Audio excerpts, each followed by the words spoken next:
Look, angifuni mina ungena kakhulu ekuthenini who is taking i-march and march.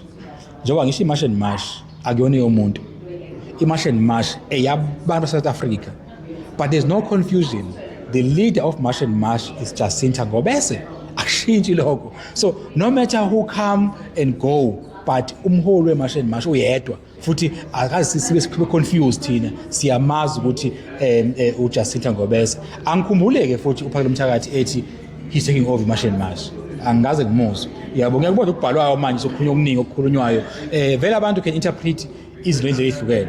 Kodwa ngicatha kubalekile la ukuthi kwesinye isikhathi some of us have this wisdom yokubona izinto. Yabona ipolitiki ihlupha ngani? Go divide and rule. Kunabantu divide and rule. Ngingomunye wabantu oqala wayibona lento le yokuthi why umacingwane engabizwa uma kunemhlangano nomprima waKwaZulu-Natal esimningi imhlangano singaboni macingwane kanti siyabona abathathu bayalida ukuhlukana kwabo kule initiative akushintshi ukuthi ukuhamba bathathu banje sebeholi march and march bonke cha umholi march and march bini uMangobese akushintshi lokho kodwa behamba ndawonye kanje mase bemhlanganweni noprima waKwaZulu-Natal usuyabona khona ungabizwa ngathi mangibhala ke ngiyibuza le mibuzo le ngaphendula laphendulwa ngayo yabo kwakhona abasho kwabo ngendlela abakusho ngayo nomunye osho ngendlela osho ngayo namanje ke mase kunemhlangano nomongameli angiyazi yabizwe kanjani futhi anginandaba nayo mina ngoba angihlangene nayo president to say your party you divide and rule ayenziwe president yedwa I can tell right now iqala kwaZulu-Natal i-divide and rule mina ngayibona iqala yenziwa uNduna kwaZulu-Natal. Let's divide and rule. And abaholi abathi ba-massive organization njengalabo esikhuluma ngabo must understand ukuthi these politicians and their friends where they were maqala i-march and march. Uyabona? And futhi angisho ngibane mfethu. Uyabona akumele sibangele namsebenzi.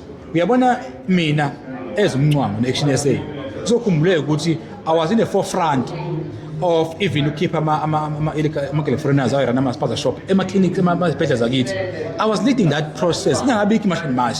I was in mawube umlando uyakuveza ukuthi I was there mina myself angibizanga umuntu angikwenza ngedwa ukhipha ama-illegal foreigners but angikwazi bese ngithatha amandla kaJacinta Ngobese uqhamuke yena ngo-24 March wathi guys asihlanganeni lempi inkulu nakhona yabona into engiyenza kwaNongoma naseNewcastle ukuvala ama-stock shop but akushintshi ukuthi namhlanje i-issue illegal immigration is a hot topic not only South Africa internationally. It's because of uMangobese her initiative ayiqalile so sonke ke angikholwa ukuthi kumele sithi ubani wenza lezi individuals let's support and I think kwesinye isikhathi mfethu efuneka ngisho mfethu asivuma uholwa momholi holeka phela ingakho mina ngumholi wa-Action SA kodwa mangifike emashini ye-march and march kufanele ngivume uholwa ubani uMangobese ngoba uyena umholi we-march and march okwami kufanele ngazi irole yami ngoba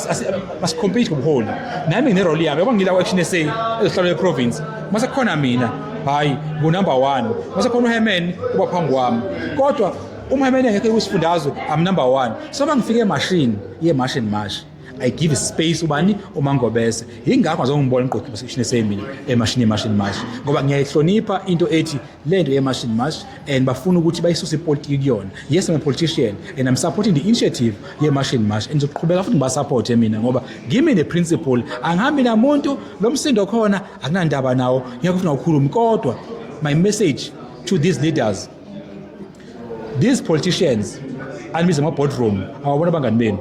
They are here to divide you. They are not here to unite you. Ngoba ubantu abafuna ukununite ngabanibiza nonke bahlalise phansi sonke kusuka la kwaZulu-Natal mabenibiza abanibizi nonke futhi into ekhona ukuthi asikumukele ukuthi yes the different organization nomunye amenza imashi yakhe enza imashi yakhe kodwa futhi umenza imashi yakhe akasho imashi yakhe leyo angathi manje yabonke abantu imashi South Africans ahlangana ndawonye mina ke ngikwaziyo abake bangimema angikwazi lamanye amamashi ngoba ayikho ngimema kubona engiyangamenywa kuyona ngatshelwa kuyona ukuthi yenzeka yama march and march yona ke I have ama-invitation uma kune-march and march I get invited la manye angiwazi kwenziwe kanjani ngemoya sokwenziwa sigcwele abantu ukuthi sokwenziwa abizwa kanjani angazi so ngiyazi lana ngibizwe kona so kungathiwa ngoba bengibona abantu kwama-march bese bethi hawu umncwango pho wayengayila eyakulawo e-march and march ingoba i-march and march ngine-proof every march abayenzayo bangibhalela mayikhona ngine-proof ukuthi iba nencwadi abangithumela yona bese ngiyama fune ngiye lapho ba uma ngisuke ngiavailable ngiyaya uma ngikho-available ukuthi angibikho futhi kuyona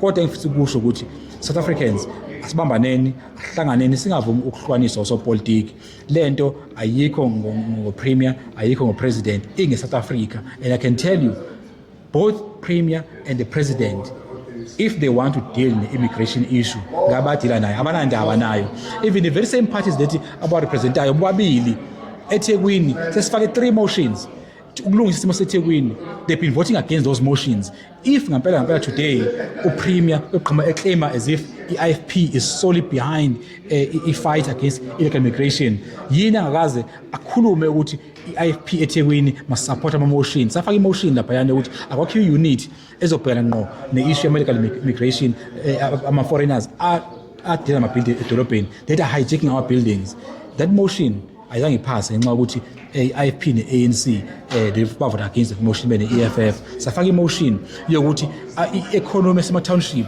abaphuma bangaphandle bangenayo imvume it must be owned by 100% South Africans that motion ayiphasanga ngoba kwaba yibo abavota against that motion kwi-ANC ne-IFP those parties now abaholi bakhona abakwazi namhla ukuqhamuka as if they care about the issues khala ngayo abanandaba nayo okwabo nje manje ukudivide abona manje njengoba kwi-division ekhona ba-excited bajabuleke manje-ke ngoba this is what they wanted to achieve and I think our leaders la ama-civics la esikhuluma ngawo enza i-mistake okuvumela ukudivide osopolitiki and osopolitiki indlela ophatha ngayo is divide and rule right now they're gonna rule because they've divided the civics la besithina simphambi kwawo Siyabonga kakhulu.